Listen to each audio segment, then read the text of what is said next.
Mesdames, Messieurs, bonsoir, le 20h, voici les titres. Ballet diplomatique au palais présidentiel où 4 nouveaux ambassadeurs ont présenté leur lettre de créance au chef de l'État. Les représentants au Sénégal, du Koweït, du Canada, de l'Autriche et du Ghana entament ainsi leur mission diplomatique. Une protection phytosanitaire sera déployée à Kédougou dans les périmètres de coton infestés de ravageurs. Les dégâts sont importants, constat fait par le ministre de l'Agriculture. Le nouveau ministre de la Communication hôte de la RTS ce matin, Maître Moussa Bokar Thiam, qui a visité le Triangle Sud, promet d'être l'avocat de la RTS. En partance pour la Coupe d'Afrique de beach soccer, les Lions ont reçu le drapeau ce matin, un moment solennel pour des Lions très attendus à cette compétition prévue du 21 au 28 octobre au Mozambique. Bienvenue à tous. Notre pays accueille 4 nouveaux ambassadeurs accrédités à Dakar. Il s'agit de diplomates de haut rang qui vont représenter leur pays au Sénégal. Le Koweït, le Canada, l'Autriche et le Ghana sont les 4 pays concernés par le ballet diplomatique au palais présidentiel. Pabiram Biguenyaya. Le ballet diplomatique débute avec le nouvel ambassadeur du Koweït à Dakar. Son nom, Adel Abdul Karim Mohamed Al-Amir. Précédemment, ministre plénipotentiaire chargé d'affaires de l'ambassade de l'État du Koweït en République démocratique populaire du Laos. Commandé par le lieutenant Michel Ndiaye, à votre excellence. Ce diplomate de carrière a fait ses débuts dans la diplomatie koweïtienne en 1994. Son premier poste, attaché diplomatique au cabinet du premier adjoint au Premier ministre et ministre des Affaires étrangères du Koweït. En présentant ses lettres de créance au président de la République Macky Sall, Mohamed Al-Amir s'inscrit dans une longue tradition d'amitié et de fraternité entre le Sénégal et le Koweït. Diplômé en sciences politiques à l'université du Koweït, le nouvel ambassadeur de ce pays au Sénégal est passé par plusieurs pays, notamment en Ukraine, en Indonésie, en Turquie et au Japon. Marie-Geneviève Mounier est le nouvel ambassadeur du Canada au Sénégal. Accueillie par le chef du protocole d'État, elle passe en revue le détachement de la garde présidentielle. Diplômée en administration internationale, cette passionnée des arts a été sous-ministre au ministère du patrimoine canadien de 2015 à 2018. Elle présente ici ses lettres de créance au président de la République Macky Sall. À la tête du service canadien de médiation de 2010 à 2015, elle a dirigé l'élaboration des politiques et la participation du gouvernement à divers forums internationaux comme l'Organisation internationale du travail. L'Autriche a un nouvel ambassadeur au Sénégal. Elle s'appelle Ursula Faringer. Précédemment chef du bureau de la Fédération russe au ministère fédéral des Affaires européennes et internationales d'Autriche, elle vient présenter ses lettres de créance au chef de l'État. Son Excellence, Madame l'ambassadeur de la République d'Autriche. Merci beaucoup, Excellence. Vous allez bien? Son Excellence, très enchanté. Cet ancien ambassadeur d'Autriche au Liban a également représenté son pays au Kazakhstan, au Kyrgyzstan, Tadjikistan et en Croatie, entre autres. L'ambassadeur du Ghana clôture le ballet diplomatique. Emma Enewa Mensa est diplômée d'un master en relations internationales au Centre international des affaires diplomatiques à l'université d'Accra. Ancienne ministre des Affaires étrangères du Ghana, elle a servi à l'ambassade du Ghana à Ankara, à Rabat, Copenhague et à Moscou, entre autres. Ainsi prend donc fin ce ballet diplomatique, cette cérémonie de présentation de lettres de créance ici au Palais de la République. Voilà. Les nouveaux ambassadeurs du Koweït, du Canada, de l'Autriche et du Ghana ont présenté ce matin au chef de l'État leur lettre de créance. Les Lions du beach soccer ont reçu le drapeau national ce matin. Ils sont en partance pour la Coupe d'Afrique prévue du 21 au 28 octobre au Mozambique. La cérémonie a été présidée par le ministre du Tourisme et des Loisirs, Mamba Nyang, en présence de Maître Augustin Senghor, président de la Fédération sénégalaise de football, Fatoumata Savané. 15 lions pour un 7e sacre continental. Les champions d'Afrique en titre, avec 3 succès consécutifs, vont être attendus au Mozambique. Il s'agit aujourd'hui de délivrer le message d'encouragement et de soutien du président de la République à une sélection nationale auréolée de gloire. C'est pourquoi, lorsque vous serez sur les terrains de Mozambique, souvenez-vous de notre devise. Souvenez-vous aussi du peuple qui parle sur vous sans aucune appréhension. Comme d'habitude, faites preuve de solidarité, de bravoure, de combativité et d'abnégation. Soyez unis et mobilisés pour réaliser la grande performance et représenter dignement le Sénégal en digne continuateur de vos illustres prédécesseurs. Les hommes de Mamadou Diallo brillent par leur constance dans la performance au plus haut niveau. C'est une équipe qui est dans une dynamique extraordinaire et même quand ils se préparent, ils ne lâchent rien, ils gagnent. Et bien entendu, le dernier tournoi à Kosafa, où ils étaient invités il y a une semaine, a fini de nous édifier sur cela. Et je dirais qu'ils nous inspirent aussi parce que je pense qu'ils ont leur part dans la victoire, la première victoire de notre équipe. Parce qu'il y a de cela 1 an, ils avaient tellement trusté de trophées, monsieur le ministre, à l'extérieur, qu'entre eux et nous, et le staff, on s'était dit, mais il est temps quand même qu'on vienne gagner chez nous. Et nous avons organisé une CAN ici. Et devant les Lions A, ils ont gagné de haute lutte le titre. Et je pense que cela a été le détonateur de cette envie qui a poussé nos équipes de l'équipe A à gagner. Après le retrait du Nigeria, 7 pays vont finalement prendre part à la compétition africaine. Les Lions sont logés dans le groupe B avec l'Ouganda, Madagascar et l'Égypte. D'ailleurs, les Lions vont jouer leur premier match le 22 octobre face à l'Ouganda. Et un quota de 250 billets d'entrée au stade sera offert aux Sénégalais vivant au Qatar à l'occasion de chaque match du Sénégal pendant la Coupe du Monde. Nous y reviendrons avec nos envoyés spéciaux au Qatar. À Kédougou, des parcelles de coton sont infestées de jacide, un parasite piqueur suceur. Le ministre de l'Agriculture, qui a constaté les dégâts, apporte son soutien aux cotonculteurs désemparés. Il prône, le ministre, une protection phytosanitaire pour limiter les dégâts. Le reportage de Penabo. À Kédougou, le ministre trouve des cotonculteurs, des champions de l'or blanc, inquiets de leur avenir. Toutes leurs parcelles de coton emblavé ont été détruites par un ravageur piqueur dénommé Jacide. J'ai commencé le coton en 86. Depuis nos jours, l'effet que j'ai vu cette année, je n'ai jamais vu. En 98, je sais que vous êtes toujours à côté de nous, les producteurs. Parce qu'en 98, il y avait Bémissia, où nous a épongé notre crédit. En ce moment, je faisais 8 cordes. Je ne sais pas si... Mais cette année, jamais vu cette façon, monsieur le ministre. Donc, on s'est basé sur vous maintenant. Parce que s'il y a problème, c'est à vous que vous réglez. On est conscient que vous êtes tous prêts, parce que les subventions, nos partenaires nous parlent. Ils nous informent toujours. Nous sommes conscients que vous êtes tous près de nous. Mais cette fois-ci, on ne sait pas d'abord. Pour imposement de crédit, d'accord, on peut parler ça, mais il n'y a pas de coton. Mais pour nourrir nos familles, moi qui vous parle comme ça, j'ai 25 personnes dans ma maison. Moi, je ne connais pas leur voyage. Je ne peux pas descendre le trou. C'est le coton que je me base. Je fais des autres cultures, mais c'est peu. Ça ne passe pas 2 mois, 3 mois. Voici mon mille, c'est pas circulé. C'est le coton que je me suis basé. Sans intervention de l'État, les producteurs de coton ne pourront pas s'en sortir. Et ça pose la question de l'avenir du coton au Sénégal. Si des solutions urgentes ne sont pas prises, le pire risque d'arriver avec des conséquences économiques importantes, mais l'État en est conscient.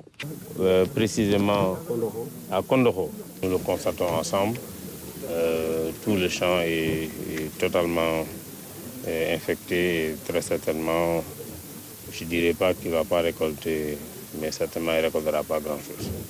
Voilà un peu la situation qui est un peu similaire à celle que nous avons vue hier au niveau donc de Linkering. L'État a quand même toujours accompagné donc le secteur, notamment en subventionnant déjà de plus de la moitié le prix d'acquisition. Donc, comme je l'ai dit hier, nous verrons avec la Sodefitex et les producteurs comment les accompagner pour traverser cette situation, parce que quand même nous avons beaucoup de personnes qui interviennent dans ce secteur, qui aujourd'hui, j'aime bien le rappeler, ce n'est pas un problème qui est spécifique au Sénégal. Je pense que ça a touché toute la sous-région.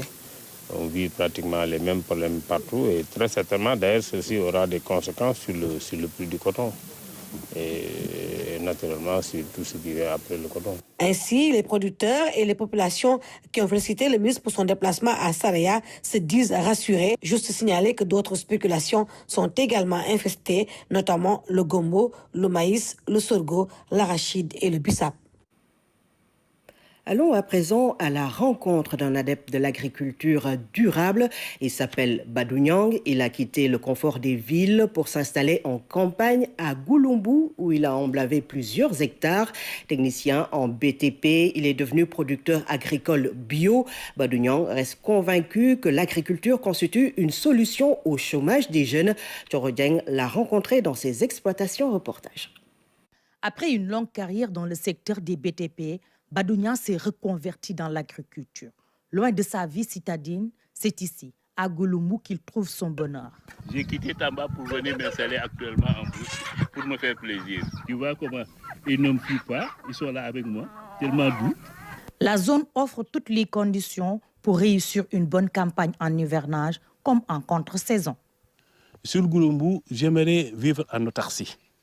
Vivre en autarcie, plus tard, c'est de ne pas aller chercher ailleurs quoi que ce soit. Parce que comme j'ai de l'eau et j'ai de l'énergie, ça me suffit pour vivre. Mon frère. Et le reste, c'est le savoir-faire maintenant qui reste maintenant. Si je parviens à avoir mes poules, mes œufs, mon huile et mes bêtes, mon poisson à côté, qu'est-ce que j'ai à aller chercher? Mes légumes, qu'est-ce que j'ai à aller chercher là-bas, ailleurs? Si ce n'est pas, par exemple, peut-être la connexion Internet pour voir, par exemple, ce qui se passe à la face du monde. Grâce à une bonne maîtrise des pratiques culturelles bio, ces périmètres agricoles sont devenus des champs-écoles pour les étudiants qui veulent se spécialiser en agriculture. On ne fait que du bio. Actuellement, pour les engrais qu'on utilise, on utilise que, par exemple, de l'engrais organique. La bouche de vache, la fiente de poule. Les stagiaires qui disent que, par exemple, je vais faire, par exemple, du maïs.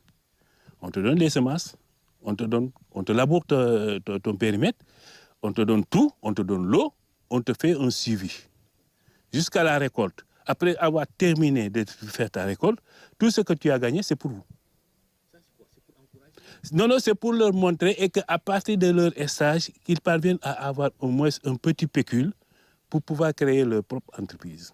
Pour ce producteur, l'agriculture fait partie des leviers sur lesquels l'État devra s'appuyer pour résorber le chômage des jeunes.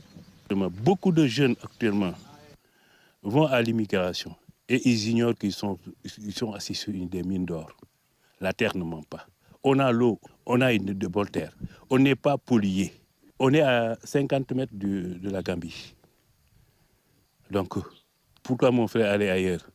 Là, actuellement, on essaie par exemple d'inciter aux jeunes, de leur montrer qu'ils peuvent très bien réussir dans leur terroir. Militant de l'agriculture verte et durable, Badou Niang a érigé des bâtiments écologiques autour de ses champs. Une manière pour lui de vivre en parfaite harmonie avec la nature. Des membres du Congrès américain, du ministère de l'Agriculture et d'autres structures en charge du développement et des actions humanitaires étaient dans la région de Saint-Louis. Ils se sont rendus à Tassinère, dans la commune de Ndiébène-Gandiol, où le Programme alimentaire mondial a installé une cantine scolaire. Djaïna Badia. À Tassiner, les élèves disposent d'une cantine à l'école avec le soutien du Programme alimentaire mondial PAM. Ils sont servis d'aliments à base de céréales locales. Cette initiative, étendue à d'autres établissements scolaires, a fait l'objet d'une visite d'apprentissage de la Fondation des Nations Unies. Celle-ci fait découvrir son travail à des membres du Congrès américain, accompagnés de quelques collaborateurs. Nous sommes ici pour partager avec eux le travail qui se fait en soutien à peu près 1200 écoles en cantine scolaire, en alimentation scolaire. Donc voilà, on va faire un peu le tour de certains projets, notamment de nutrition et de lutte contre la malnutrition que le PAM appuie en partenariat avec le gouvernement du Sénégal. Auparavant, la mission des Nations Unies a rencontré les autorités territoriales, à leur tête le gouverneur des régions. Les échanges ont porté entre autres sur les leviers sociaux, culturels pour lutter contre la faim, doublée de l'engagement de l'État malgré un contexte économique difficile. L'État continue à faire en sorte de prendre en charge les préoccupations des citoyens. Et au niveau de la région de Saint-Louis, ils se sont posé la question sur comment nous intervenons. Donc, nous ont expliqué d'abord qu'en termes de sécurité alimentaire, il y a un travail de suivi et de suivi et de diagnostic qui est fait au niveau territorial avec l'ensemble des services techniques qui, dans le cadre du comité régional de sécurité alimentaire, s'active pour pouvoir mesurer les indicateurs liés à la sécurité alimentaire. L'État du Sénégal, avec le soutien des collectivités territoriales et de bonne volonté, a mis en place des cantines scolaires. Le Programme alimentaire mondial PAM vient ainsi l'accompagner dans sa politique de lutte contre la malnutrition en milieu scolaire. Et à la table du dernier Conseil des ministres, on a servi la souveraineté alimentaire. Le président de la République l'appelle de tous ses voeux pour garantir une sécurité nutritionnelle aux Sénégalais. Au-delà du pays, c'est une grande partie du continent qui doit creuser ses sillons. Il faudra une volonté et des ruptures pour moderniser le secteur agricole nourricier pour espérer l'autosuffisance. Souveraineté et sécurité alimentaire en Afrique, le grand défi, c'est une chronique signée Oumaria.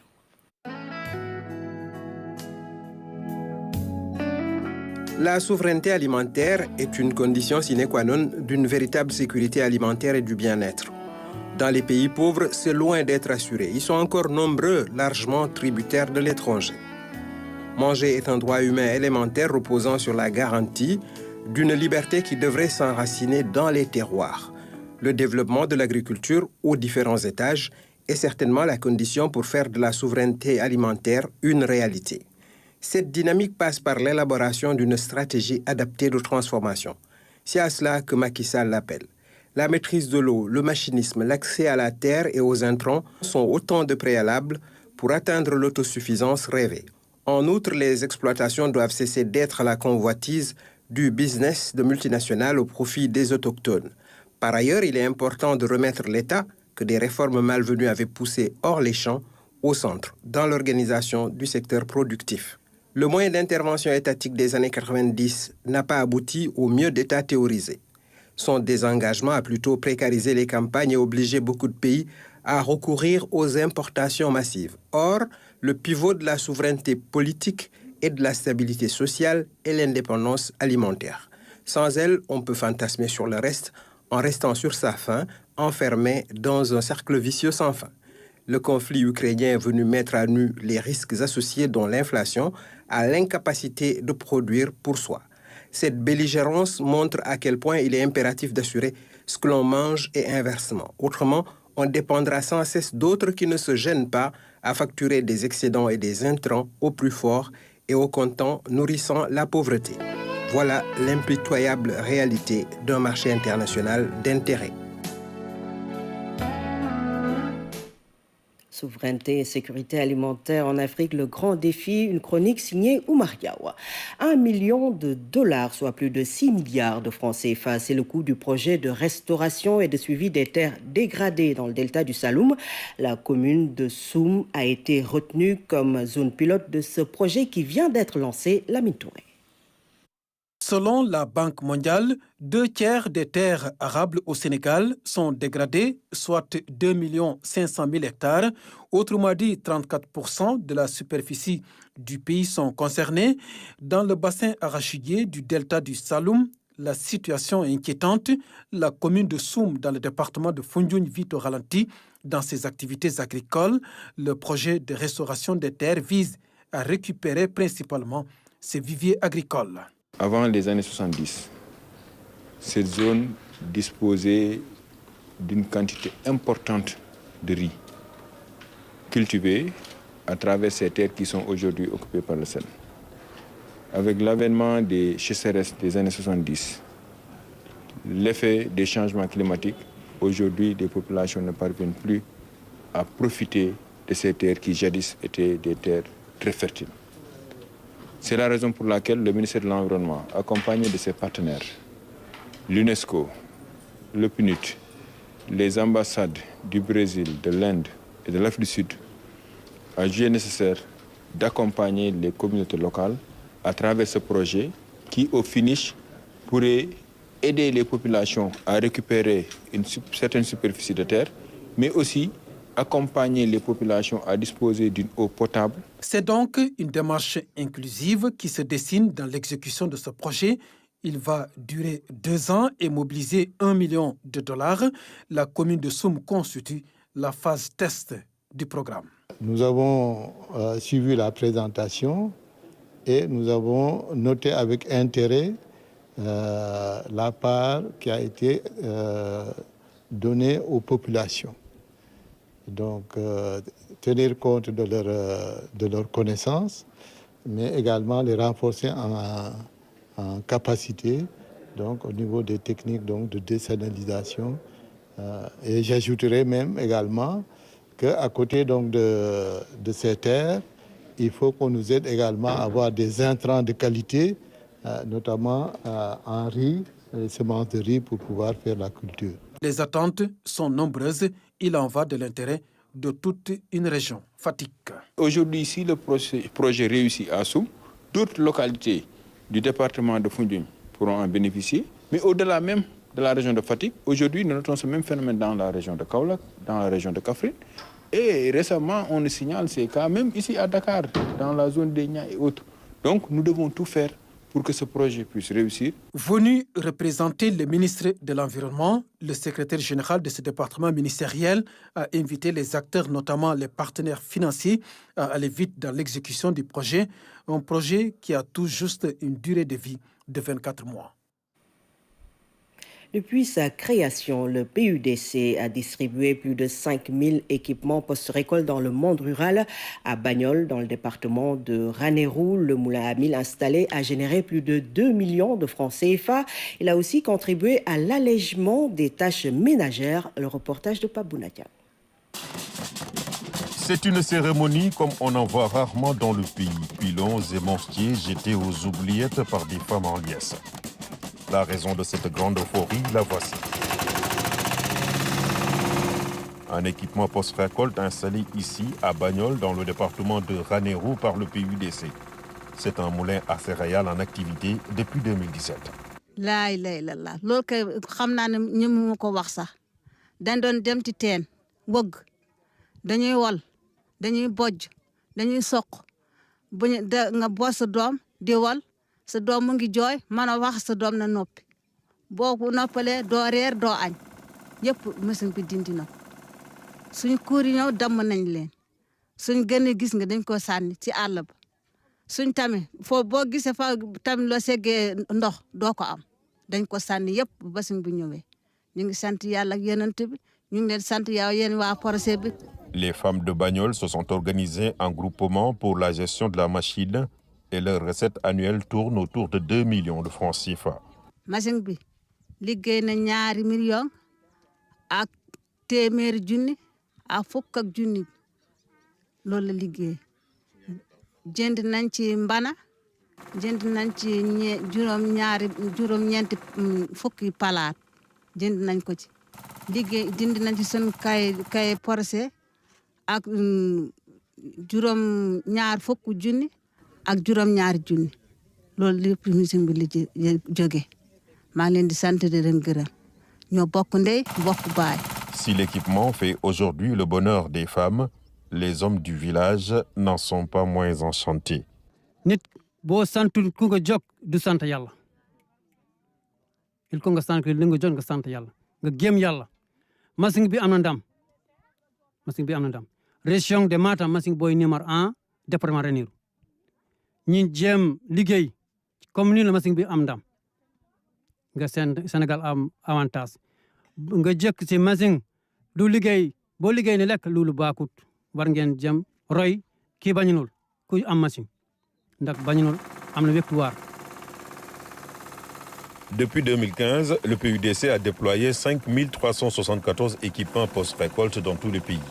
Et partout où ces équipements sont installés, les femmes affichent soulagement et satisfaction. Il s'agit pour le programme de faire d'une pierre deux coups, créer des activités génératrices de revenus et alléger les travaux domestiques. Le tout pour le bien-être des femmes rurales.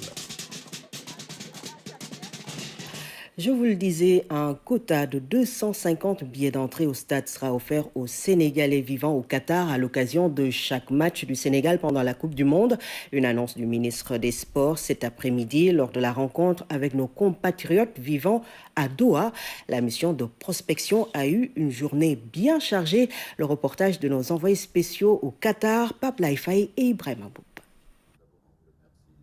Une rencontre avec les responsables de la Fédération qatari de football pour trouver des axes de coopération à l'avenir. Une visite à la Fondation Aspire pour avoir une idée sur l'expertise de la structure en matière de médecine sportive. Ce sont les deux activités de la mission de prospection ce matin. Dans l'après-midi, la délégation sénégalaise a rencontré nos compatriotes vivant au Qatar. Au menu, la Coupe du Monde. Les Sénégalais se mobilisent déjà. En retour, on leur a annoncé une très bonne nouvelle. Les dispositions seront prises pour accorder à la communauté sénégalaise visant à Doha donc un quota de 250 tickets donc par match donc pour la communauté sénégalaise vivant ici. C'est vrai que nous avons un nombre de tickets assez limité, mais nous travaillerons à vous affecter un quota de 250 tickets donc pour la mobilisation de la communauté. Naturellement, vous serez les premiers supporters des Lions parce que les Lions arrivent ici le 16 et le premier contact avec la communauté sénégalaise, avec, je peux dire, le premier 12e Gaïndé, les premiers supporters, donc ce serait vraiment vous. De leur côté, les Sénégalais saluent la tenue de cette rencontre et promettent d'être à la hauteur des attentes. Le discours et les réunions s'étaient bien passées parce que bon, donc on est vraiment content. Et puis les ministres nous ont accordé les demandes qu'on a déjà faites pour 250 billets pour le Coupe du Monde. Et puis vraiment, les compatriotes sénégalais qui se trouvent ici aujourd'hui au Qatar, ils sont très contents et très fiers aussi de supporter les Lions du Sénégal qui vont être présents pour le Coupe du Monde Qatar 2022. Les premiers Sénégalais au Qatar sont arrivés dans les années 70. Aujourd'hui, plus de 250 de nos compatriotes vivent dans ce pays. Ce sont souvent des travailleurs, des étudiants et des sportifs. C'est avec joie et fierté qu'ils comptent accueillir les Lions. Hier soir, ils ont organisé une cérémonie pour faire connaître davantage le Sénégal, un avant-goût de la Coupe du Monde dans une belle ambiance.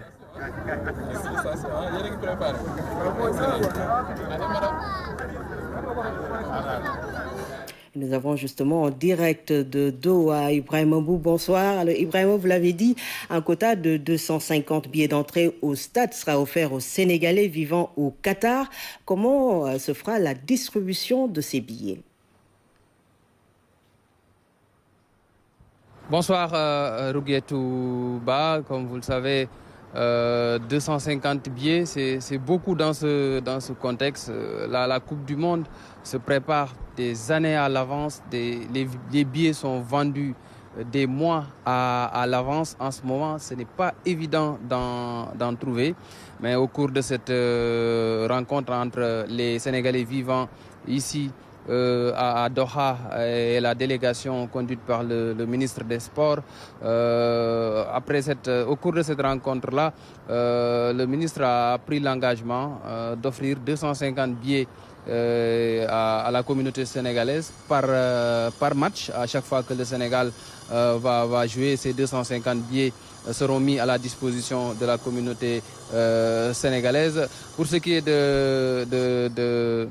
du partage, on va dire, ça c'est peut-être le ministère des Sports et la Fédération sénégalaise de football qui vont les faire pendant le tournoi. Peut-être que le ministre des Sports avec qui nous sommes va nous donner de plus amples informations dans quelques minutes. Monsieur le ministre, bonsoir. Bonsoir. Merci d'avoir accepté l'invitation et d'être en direct de Doha. Ma consoeur Rouguié Touba parlait un peu de la répartition des 250 billets offerts aux Sénégalais vivant ici à Doha. Comment ça va se faire? Oui, je voudrais d'abord commencer par rappeler que c'est sur instruction du chef de l'État, son Excellence Macky Sall, que nous conduisons cette mission ici au Qatar pour préparer naturellement donc, la participation du Sénégal à la prochaine Coupe du Monde. Et je dois rappeler que le chef de l'État nous a instruit de prendre toutes les dispositions pour que la participation du Sénégal soit une participation de qualité. C'est dans ce cadre, naturellement, que dans les échanges que nous avons eus avec l'ambassadeur du Sénégal ici au Qatar et la communauté sénégalaise, nous avons retenu, après discussion aussi avec la Fédération sénégalaise de football, de mobiliser 250 billets pour la communauté sénégalaise vivant au Qatar, mais également dans les pays limitrophes. Parce que nous sommes sollicités de partout. Il y a la communauté sénégalaise vivant à Dubaï, ceux qui sont au Koweït, en Arabie Saoudite et autres. Mais l'ambassadeur, qui est le point focal naturellement du Sénégal ici, saura comment procéder à la répartition. Mais nous nous sommes débrouillés avec la Fédération sénégalaise de football pour mobiliser 250 billets pour la communauté sénégalaise vivant ici dans la zone. Donc ce qu'il faut rappeler, c'est que la FIFA avait mis à la disposition du Sénégal 1050 billets par match. Et sur les 1050 billets, après concertation, la fédération a finalement retenu 700 billets par match. Le reste est mis à la disposition des particuliers. Et de ce point de vue-là, nous avons fait une répartition avec la délégation sénégalaise qui doit venir de Dakar et les fédéraux et les autres privés, qui également sont passés par des agences agréées par la FIFA pour pouvoir acheter également leurs billets. C'est pour dire que simplement cette Coupe du Monde ne sera pas comme les autres Coupes du Monde. C'est une Coupe du Monde assez particulière avec des dispositions particulières. C'est pourquoi nous avons pris toutes les dispositions pour faire des missions d'anticipation, de préparation de la participation du Sénégal pour qu'il n'y ait aucun problème d'organisation. Et aujourd'hui, avec l'ambassadeur qui sera le point focal, je pense que nous aurons vraiment les moyens d'organiser la communauté ici, vivant à Doha, mais également ceux qui sont tout autour du Qatar, mais également ceux qui viendront du Sénégal. Ouais. Je pense que toutes les dispositions sont en train d'être prises pour qu'il n'y ait aucun problème d'organisation. Ouais. Monsieur le ministre, on le sait, la mission de prospection a séjourné pendant 72 heures au Qatar. La mission vient de se terminer. Quel est le bilan qu'on peut en tirer? Le bilan qu'on peut tirer, c'est d'abord se féliciter de la qualité des relations entre le Sénégal et le Qatar. Et ça, il faut se réjouir de l'excellence des relations entre son Excellence le Président Macky Sall et l'émir du Qatar. Et dire que les actes qui ont été posés par les autorités qatariennes ont été des actes de haute facture, de haute portée symbolique. Parce que tout juste après notre arrivée, nous avons été reçus par le ministre en charge des sports et de la jeunesse, qui nous a manifesté sa disponibilité à matérialiser la convention qui avait été signée lors de la visite de l'émir du Qatar au Sénégal en 2017. Et aujourd'hui, je pense que la balle est dans notre camp. Et durant le séjour également, nous avons eu à rencontrer pas mal d'organisations évoluant dans le domaine du sport, comme Aspire que nous connaissons, qui avait même un camp, comme nous le savons, au Sénégal, mais également la Fédération qatarienne de football, qui vient de proposer un MOU et une convention de partenariat avec la Fédération sénégalaise de football. Certainement, les autorités fédérales de la Fédération sénégalaise de football auront l'occasion de revenir amplement sur ces aspects. Mais également, les autorités qatariennes nous ont ouvert également un volet extrêmement important dans le domaine de la médecine sportive. Aujourd'hui, je peux dire le centre médical le plus, je ne dis pas sophistiqué, mais avec un équipement des plus élevés, avec un plateau technique très relevé, sera mis à la disposition également de l'équipe nationale de football. Ça, c'est une très bonne nouvelle. Et ça, je pense que c'est un volet extrêmement important donc dans la participation de la Coupe du Monde, pour montrer simplement que le Sénégal est en train de prendre toutes les dispositions pour mettre l'équipe nationale du Sénégal dans d'excellentes conditions de travail, mais également avec la qualité des relations entre le Qatar et le Sénégal. Je peux dire que toutes les portes, toutes les facilités donc, nous sont données ici au Qatar pour une participation de qualité donc, à cette Coupe du Monde. Et une dernière question, une question relative à la remise du drapeau. Ça ne se fera pas à Dakar. Il y a quelques jours, on avait annoncé la date du 17 novembre. Apparemment, aux dernières nouvelles, il y a eu un changement. Quelles sont les bonnes dates pour la cérémonie de remise du drapeau Lion ici à Doha? Oui, le chef de l'État, son Excellence Macky Sall, nous fera l'honneur, malgré l'agenda chargé, donc d'être avec l'équipe nationale donc le 19 novembre pour procéder à la remise symbolique du drapeau au Lion le 19 novembre. Ouais. À la veille du démarrage de la Coupe du Monde. Parce que je dois rappeler que le chef de l'État donc, est l'invité donc, de l'émir du Qatar. Il participera à la cérémonie d'ouverture et certainement assistera au premier match donc, du Sénégal. C'est pour dire simplement l'engagement du chef de l'État aux côtés de l'équipe nationale, mais également donc, toute la générosité dont il fait preuve pour accompagner l'équipe. Et je dois rappeler quand même par rapport aux dispositions donc, financières et autres, le chef de l'État a donné toutes les instructions pour que l'équipe nationale soit mise dans d'excellentes conditions de participation. Et ces questions également ont été réglées donc, par le chef de l'État lors du dernier Conseil des ministres. Merci, Monsieur le ministre. Merci pour tous ces éclairages. Rouguier Touba, si vous n'avez pas d'autres questions, je vous rends l'antenne. Merci infiniment, Ibrahim Mboup. Merci également à Pape Laïfei, nos envoyés spéciaux au Qatar. Je rappelle que vous êtes avec la mission de prospection ministère des Sports, Fédération sénégalaise de football au Qatar, et c'est en prélude à la Coupe du Monde. Retour chez nous à Fatick. Des maîtres d'apprentissage ont reçu des équipements estimés à plus de 300 millions de francs CFA.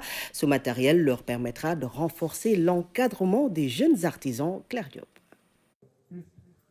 C'est un lot important d'équipements qui est remis aux maîtres d'apprentissage de Fatick.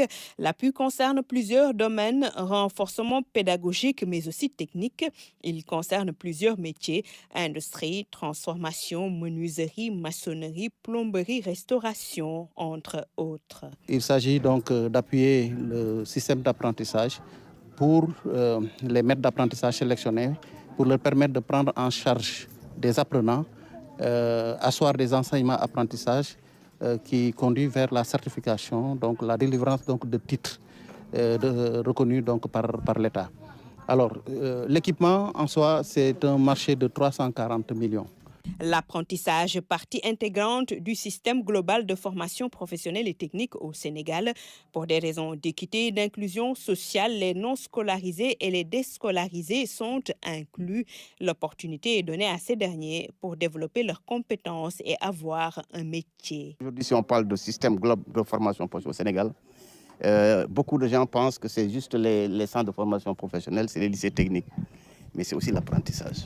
Donc il y a le volet formel, qui est constitué par les centres de formation professionnelle, donc le volet académique et scolaire, les lycées, et vous avez maintenant le non formel, ce qu'on appelle l'apprentissage non formel, qui est constitué donc par ce dispositif qui s'appuie sur le secteur artisanal. La démarche s'inscrit dans le cadre de l'appui du ministère de tutelle au volet apprentissage.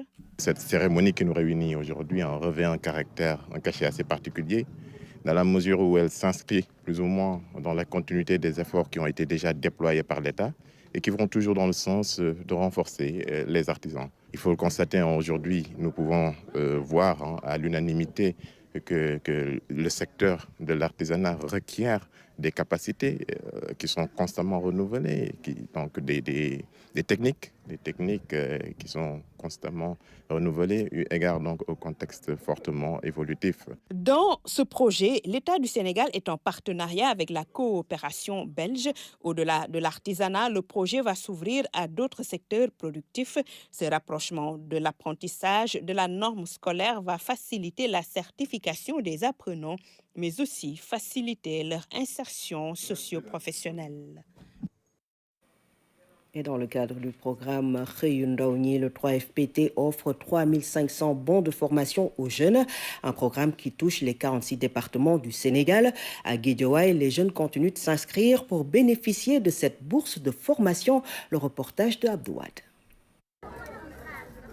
La longue file d'attente en dit long sur l'intérêt que ces jeunes accordent à la formation. Depuis ce matin, ils défilent par centaines pour postuler aux 3500 bons de formation offerts par le 3FPT dans le cadre du programme Xëyundaw ñi. Donc cette année, ils ont décidé d'octroyer 3600 bons au niveau territoire national. Là, à Guédiawaye, là où je vous parle, il y a plus de 1971 jeunes qui se sont inscrits. Au niveau national, c'est 27 000. Ça entre dans le cadre de la politique de l'État du Sénégal d'orienter plus de 30% des sortants du secondaire vers les formations professionnelles et techniques pour un capital humain qualifié afin de booster l'économie du pays avec des jeunes compétents dans des secteurs divers. Les offres de formation touchent plusieurs filières comme l'électromécanique, les mines, le gaz ou encore les BTP. Parfois aussi, il y a des jeunes qui viennent, qui n'ont pas de formation, qui n'ont pas un choix qui a déjà été fait. Donc nous, par rapport à son profil, à son diplôme, on l'oriente. Et aussi les secteurs porteurs, on l'oriente vers ce secteur-là. Ce matin, on a reçu un jeune qui vous dit qu'il a un bac S2, qui s'intéresse à tout ce qui est biologie. Donc on l'a orienté vers l'agroalimentaire. L'objectif est de former des jeunes parés pour l'emploi et l'auto-emploi. C'est de permettre aux jeunes d'être vraiment opérationnels et d'avoir des qualifications requises pour vraiment trouver des opportunités d'insertion ou d'entreprendre. Les candidats, pour certains des universitaires, sont attirés par la possibilité d'exercer leur métier rêvé grâce au pôle emploi entrepreneuriat. Je suis passionné d'informatique. Je le vis à 100%. Dès que j'ai eu l'information sur ces offres de formation, je suis venu aussitôt pour tenter ma chance. C'est une belle occasion pour poursuivre mes études. Les frais de scolarité sont chers. Si on n'a pas de soutien à ce niveau, ça devient compliqué. C'est pourquoi je suis venu m'inscrire pour entrevoir un meilleur avenir. Ma meilleure amie qui m'a dit qu'il y a, je ne sais pas, 3 FBT qui donnent des formations de bourse. Je me suis dit que j'allais des CO, ils m'ont expliqué à Guédiawaye. Je me suis dit d'accord. Après, je vais aller pour informer. C'est pour cela que je me suis venue ici ce matin pour venir voir ce qui va se passer. D'accord. Et tu gardes l'espoir? Ah, enfin, bien sûr, je garde l'espoir. Je ne sais pas comment on va m'appeler ou pas. Je ne sais pas. Le pôle emploi entrepreneuriat est institué dans les 46 départements du Sénégal. À Guédiawaye, ils sont près de 2000 inscrits à la veille de la clôture qui espèrent figurer parmi les bénéficiaires. Le nouveau ministre de la Communication a effectué une visite ce matin à la RTS. Maître Moussa Bocar Thiam s'est rendu dans les différents départements de la boîte. Satisfait, il promet d'être l'avocat de la RTS auprès du chef de l'État, Dame Sylla. Le personnel de la RTS, tous derrière son directeur général, a réservé au ministre de la Communication un accueil digne de son rang lors de sa visite au Triangle Sud. Il a d'abord eu droit à une présentation du musée de la RTS qui retrace une bonne partie de l'histoire audiovisuelle du Sénégal. Ensuite, cap dans les studios de la télévision où le ministre a assisté à une séance d'explication sur les nouveaux équipements high-tech dont bénéficie la RTS ces dernières années grâce à l'accompagnement du président de la République Macky Sall. Du côté des studios de la radio aussi, c'est le même procédé. Aujourd'hui, la RTS dispose de 17 chaînes de radio qui émettent sur l'ensemble du territoire national avec un équipement de pointe qui répond aux exigences techniques et technologiques de l'heure. Aujourd'hui, nous avons 17 chaînes de radio. 3 à Dakar, RSI, la chaîne nationale, et Dakar FM qui est encore du côté du boulevard de la République. On envisage son transfert ici, dans nos locaux. Et 14 chaînes régionales. Alors, Diourbel a cette particularité d'avoir 2 radios. Une à Diourbel, ville, et l'autre à Touba. Autre réalisation qui attire la curiosité du ministre, le niveau d'avancement des travaux de la tour de 10 étages implantée ici au Triangle Sud. Financée à hauteur de 34 milliards de francs CFA par l'État du Sénégal, la livraison des chantiers est prévue dans le dernier trimestre de l'année 2023. Voilà un projet futuriste. Hein. C'est un bâtiment intelligent. Dans les cahiers de service, c'était R+7. Nous sommes allés à R+10. Hein? Donc il fallait que aussi même qu'on change le projet, c'est-à-dire respecter un peu les normes IGH, immeubles à grande hauteur, et que ça nécessite aussi comme sécurité. Parce qu'il y aura, si jamais en fait il y aurait le feu, hein, ça serait confiné sur un palier, et aussi on aura des sas de désenfumage, un peu tout ce qu'il y a lieu d'avoir comme immeuble intelligent. Et aussi la particularité, c'est pas juste le bâtiment, c'est un bâtiment avec des studios. C'est un studio de 1000 m², vous n'allez pas trouver ça dans la sous-région.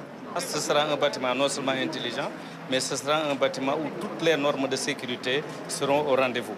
Il y aura une gestion technique intelligente du bâtiment et tout sera sous contrôle, à distance. Qu'il y ait une personne ou pas, le bâtiment s'autogère. Et maintenant, pourquoi un bâtiment à grande hauteur, un IGH, coûte cher? Parce que les normes sont plus strictes. Et il fallait vraiment respecter les normes, les standards internationaux. Grâce à un appui conséquent de l'État du Sénégal, la radio-télévision sénégalaise est entrée dans une nouvelle ère dans son développement technique et technologique. Des avancées sont aussi notées dans les conditions de travail. D'ailleurs, le directeur général annonce l'augmentation des salaires très bientôt et la distribution de terrains à usage d'habitation aux agents. Aujourd'hui, ce travail doit se traduire par l'application du décret relatif au financement de l'audiovisuel, qui est une disposition du Code de la presse. Ça va permettre une amélioration des revenus du travailleur. Ça va permettre aussi l'amélioration des conditions matérielles des travailleurs. Il y a également, parce que le président nous avait permis d'acquérir à titre gratuit 10 hectares pour des parcelles à usage d'habitation à Diamniadio. Aujourd'hui, il ne reste que la viabilisation. Pour que tout le personnel soit servi, il a augmenté encore 10 à 15 hectares dans ce qu'on appelait à l'époque Dagafalpa. Maintenant, je pense que le nom a changé. Et il avait demandé au ministre de l'Urbanisme d'accélérer le processus d'acquisition. Très satisfait de l'accueil et du niveau d'équipement de la RTS, mais aussi du climat social qui règne dans la structure, le ministre de la Communication promet d'être l'avocat de la radio-télévision sénégalaise auprès du chef de l'État pour une meilleure prise en charge de leurs préoccupations. L'année à venir, face aux défis technologiques, la RTS doit sans cesse se moderniser, sans cesse faire appel à des fonds, sans cesse faire appel effectivement à des défis technologiques qui sont d'un coût exorbitant. Donc, en tout cas, vous pouvez avoir au niveau de la table du Conseil des ministres, monsieur le directeur général, quelqu'un qui sera là pour défendre les intérêts de la RTS. Avant de quitter Triangle Sud, le ministre de la Communication a signé le livre d'or. Il a aussi communié avec certains agents. Ensuite, il est accompagné par le directeur général Racine Talla jusque dans le hall pour magnifier encore une fois son déplacement avant qu'il se retire des lieux. Le nouveau ministre de la Communication était ce matin l'hôte de la RTS. Journée de réflexion et d'échange organisée par la Commission Genre et Entrepreneuriat Féminin de la Chambre de commerce de Dakar. Le Fonds GIP et la Banque agricole ont échangé sur le dispositif d'appui financier mis en place par l'État du Sénégal. Objectif, améliorer la prise en charge des questions liées à l'émergence de l'entrepreneuriat féminin à Wendiaï. La commission genre et entrepreneuriat féminin de la Chambre de commerce de Dakar a réalisé des performances en termes de production technique et d'innovation. La contribution des femmes entrepreneurs à la relance de l'économie post-Covid est soutenue par l'État et les partenaires de la Chambre de commerce. Notre économie a été fortement secouée par la pandémie du Covid. Les entreprises ainsi que les populations ont fait preuve d'une résilience certaine, accompagnée par les pouvoirs publics. Les besoins de financement de la relance économique se font sentir face à la diminution des ressources internes. Les femmes entrepreneurs que vous êtes sont au cœur de cette nouvelle problématique. Le FONGIP, Fonds de garantie des investissements prioritaires, a été mis sur pied pour agir en complémentarité avec les autres entités publiques de l'écosystème financier afin de mobiliser les ressources financières publiques et privées destinées aux micro, petites et moyennes entreprises. Les opportunités que le FONGIP offre à la femme sénégalaise. Parce que nous avons mis en place des programmes qui sont en cours. Je l'ai rappelé tout à l'heure dans le bureau du président, un programme de la Banque mondiale ETHER, financé à hauteur de 25 milliards. Et effectivement, c'est dans le cadre de la relance de l'économie. Et c'est pourquoi le ministère de l'économie nous avait appelés à l'époque pour nous demander de travailler directement avec vous pour accompagner ces femmes-là. Elle nous a signalé que sur presque 100 demandes, on trouve 1 à 2 demandes venant des femmes. Et ça, vraiment, nous pensons que ce n'est pas le reflet de notre économie. Notre économie devrait refléter davantage les besoins des femmes en appui économique. La Banque agricole est également un partenaire privilégié des femmes entrepreneurs. Le secteur informel, base de notre tissu économique, la Chambre de commerce, d'industrie et d'agriculture de Dakar soutient l'entrepreneuriat féminin. L'institution joue un rôle de leadership. Des projets sont en cours pour valoriser davantage l'entrepreneuriat des femmes. La championne du monde de récital de Coran, la Sénégalaise Sornane Daté Cissé, a été reçue avec tous les honneurs par le ministre de l'Éducation nationale. Elle a reçu plusieurs cadeaux en présence de sa maman, de son maître coranique et des membres de la Fédération des écoles coraniques. Le reportage de Pape Kolingom à suivre religieusement. Inna Allaha khabirum bima ta'malun. C'est dans cette air lyrique et sensuelle que Sornane Daté Cissé a bercé l'assistance. Une salle qui a refusé du monde pour célébrer celle qui a honoré le Sénégal au concours international de récital du Saint-Coran à Dubaï. Féliciter notre brillante fille, Sornane Daté Cissé, et sa famille, après avoir honoré le Sénégal en remportant la première place de la 6e édition du concours international de récital du Coran, tenu le 7 octobre 2022 à Dubaï. Le ministre de l'Éducation nationale, Cheikh Oumar Anne, a offert à Sornane Daté Cissé 3 millions de francs CFA en ordinateur portable, 1 million de francs CFA et un ordinateur à son maître, un lot du Saint-Coran, 5 tonnes de riz, 300 litres d'huile, 200 kg de sucre à son école. Je remercie tout le monde, mon maître, le ministre de l'Éducation nationale, sans oublier mes parents et le président de la République. Nous allons travailler davantage pour conquérir d'autres distinctions. Le ministre de l'Éducation nationale, très touché par la prestation de Sornane Daté Cissé, a vivement remercié tous les acteurs des Dara et l'ensemble des services du ministère de l'Éducation nationale, des partenaires et des bonnes volontés qui soutiennent l'enseignement arabo-islamique au Sénégal.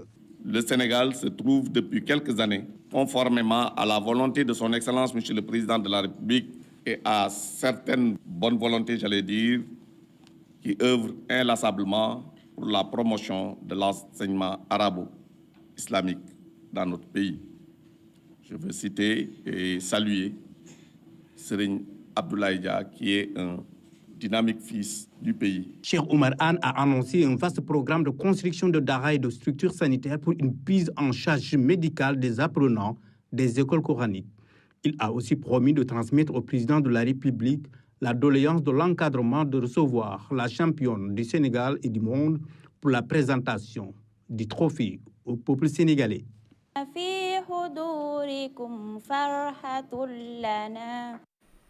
Et on revient sur ce reportage de Dame Silla avec le nouveau ministre de la Communication qui était l'hôte de la RTS ce matin. Maître Moussa Bokar Thiam, qui a visité le Triangle Sud, promet d'être l'avocat de la RTS. Dame Silla. Le personnel de la RTS, tous derrière son directeur général, a réservé au ministre de la Communication un accueil digne de son rang lors de sa visite au Triangle Sud.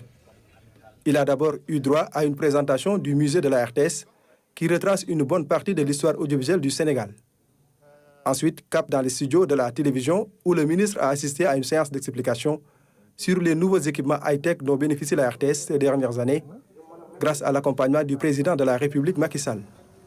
Du côté des studios de la radio aussi, c'est le même procédé. Aujourd'hui, la RTS dispose de 17 chaînes de radio qui émettent sur l'ensemble du territoire national avec un équipement de pointe qui répond aux exigences techniques et technologiques de l'heure. Aujourd'hui, nous avons 17 chaînes de radio. 3 à Dakar, RSI, la chaîne nationale, et Dakar FM qui est encore du côté du boulevard de la République. On envisage son transfert ici, dans nos locaux. Et 14 chaînes régionales. Alors, Diourbel a cette particularité d'avoir 2 radios. Une à Diourbel, ville, et l'autre à Touba. Autre réalisation qui attire la curiosité du ministre, le niveau d'avancement des travaux de la tour de 10 étages implantée ici au Triangle Sud. Financée à hauteur de 34 milliards de francs CFA par l'État du Sénégal, la livraison des chantiers est prévue dans le dernier trimestre de l'année 2023. Voilà un projet futuriste. Hein. C'est un bâtiment intelligent. Dans les cahiers de service, c'était R+7. Nous sommes allés à R+10. Hein. Donc, il fallait que aussi, même qu'on change le projet. C'est-à-dire respecter un peu les normes IGH, immeubles à grande hauteur. Et que ça nécessite aussi comme sécurité. Parce qu'il y aura, si jamais en fait, il y aurait le feu, hein, ça serait confiné sur un palier. Et aussi, on aura des sas de désenfumage, un peu tout ce qu'il y a lieu d'avoir comme immeuble intelligent. Et aussi, la particularité, ce n'est pas juste le bâtiment. C'est un bâtiment avec des studios. C'est un studio de 1000 m². Vous n'allez pas trouver ça dans la sous-région. Ce sera un bâtiment non seulement intelligent, mais ce sera un bâtiment où toutes les normes de sécurité seront au rendez-vous. Il y aura une gestion technique intelligente du bâtiment et tout sera sous contrôle, à distance. Qu'il y ait une personne ou pas, le bâtiment s'autogère. Et maintenant, pourquoi un bâtiment à grande hauteur, un IGH, coûte cher? Parce que les normes sont plus strictes. Et il fallait vraiment respecter les normes, les standards internationaux. Grâce à un appui conséquent de l'État du Sénégal, la radio-télévision sénégalaise est entrée dans une nouvelle ère dans son développement technique et technologique. Des avancées sont aussi notées dans les conditions de travail. D'ailleurs, le directeur général annonce l'augmentation des salaires très bientôt et la distribution de terrains à usage d'habitation aux agents. Aujourd'hui, ce travail doit se traduire par l'application du décret relatif au financement de l'audiovisuel, qui est une disposition du Code de la presse. Ça va permettre une amélioration des revenus du travailleur. Ça va permettre aussi l'amélioration des conditions matérielles des travailleurs. Il y a également, parce que le président nous avait permis d'acquérir à titre gratuit 10 hectares pour des parcelles à usage d'habitation à Diamniadio. Aujourd'hui, il ne reste que la viabilisation. Pour que tout le personnel soit servi, il a augmenté encore 10 à 15 hectares dans ce qu'on appelait à l'époque Dagafolpa. Maintenant, je pense que le nom a changé. Et il avait demandé au ministre de l'Urbanisme d'accélérer le processus d'acquisition. Très satisfait de l'accueil et du niveau d'équipement de la RTS, mais aussi du climat social qui règne dans la structure, le ministre de la Communication promet d'être l'avocat de la radio-télévision sénégalaise auprès du chef de l'État pour une meilleure prise en charge de leurs préoccupations. L'année à venir, face aux défis technologiques, la RTS doit sans cesse se moderniser, sans cesse faire appel à des fonds, sans cesse faire appel effectivement à des défis technologiques qui sont d'un coût exorbitant. Donc, en tout cas, vous pouvez avoir au niveau de la table du Conseil des ministres, monsieur le directeur général, quelqu'un qui sera là pour défendre les intérêts de la RTS. Avant de quitter Triangle Sud, le ministre de la Communication a signé le livre d'or. Il a aussi communié avec certains agents. Ensuite, il est accompagné par le directeur général Racine Talla jusque dans le hall pour magnifier encore une fois son déplacement avant qu'il se retire des lieux. Sur l'international, après la victoire de l'extrême droite aux élections législatives, le nouveau Parlement italien siège pour la première fois ce jeudi. Parmi les nouveaux entrants, Aboubacar Soumaoro de l'Alliance Vert-Gauche d'origine ivoirienne. Il est le premier député noir de l'histoire de l'Italie. Seydina Ilitval. Il a 42 ans. Aboubacar Soumaoro est diplômé d'un master en sociologie. Il va désormais siéger au Parlement italien dominé par l'Alliance des droites. C'est une première pour un homme de couleur en Italie. Né en Côte d'Ivoire, Aboubacar Soumaoro est en Italie depuis 23 ans. Il a grandi en Côte d'Ivoire où il cirait des chaussures en rêvant de l'Italie à travers des photos de mode découpées dans des magazines. Il finit par arriver à Rome en 1999 à l'âge de 19 ans. Aujourd'hui, citoyen italien, il a remporté un siège avec l'Alliance Vert-Gauche italienne lors des élections nationales. Il espère se faire une place dans les rangs de l'opposition face à la coalition conservatrice qui a gagné les élections législatives et qui a promis de réprimer les demandeurs d'asile. Aboubacar Soumaoro veut porter la voix des minorités. Il veut, en Italie, au sein de l'hémicycle, défendre le droit à migrer, le droit à travailler dans la dignité. Et c'est la fin de ce journal. Merci de l'avoir suivi. L'information continue sur nos plateformes digitales. Excellente soirée.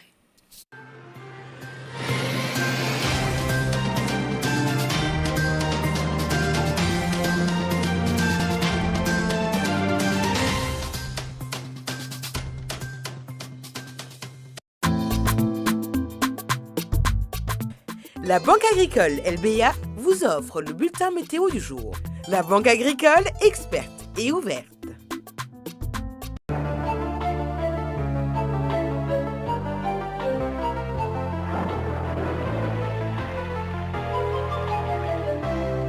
Bonsoir chers amis téléspectateurs qui nous regardent sur la RTS. Ravi de vous retrouver en cette soirée.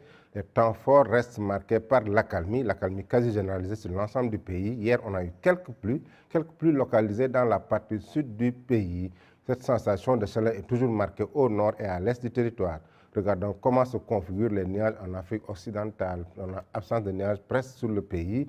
Des vents de mousson qui sont toujours présents, qui frôlent la partie sud et centre du pays, alors que des vents d'Alizé maritime frôlent aussi la partie ouest du lac Dakar allant jusqu'à Saint-Louis. Mais l'humidité est toujours présente sur l'ensemble du territoire. Côté prévision donc pour cette nuit du jeudi allant jusqu'à vendredi, on aura l'accalmie sur les régions ouest, nord et centre du pays, quelques plus faibles à modérés dans les régions sud, sur Ziguinchor, Sédhiou, Kolda, de même que sur l'axe Tambacounda allant jusqu'à Kédougou, des pluies isolées, des orages isolés qui ne sont pas très présentes, mais dans la partie nord et centre, c'est l'accalmie quasi généralisée, avec le pic des températures sur la ligne Saint-Louis allant jusqu'à Podor de 28 degrés Celsius. 27 degrés, c'est la température aussi qui suit après Podor. Il ne fera pas très frais à Dakar, de la chaleur humide à Dakar de 27 degrés sur l'axe Dakar allant jusqu'à Mbour. Diourbel et Matam aussi garderont une valeur de 27 degrés pendant cette nuit. Dans la partie sud, c'est les températures les plus basses pendant la nuit, de 22 degrés à Ziguinchor, 23 degrés sur la ligne Sédhiou, Kolda allant jusqu'à Kédougou, avec des pluies faibles à modérées dans ces localités. Pendant la journée du vendredi, regardons ce que nous réserve le temps. On aura l'accalmie qui va continuer encore avec absence de pluie sur la quasi-totalité du pays.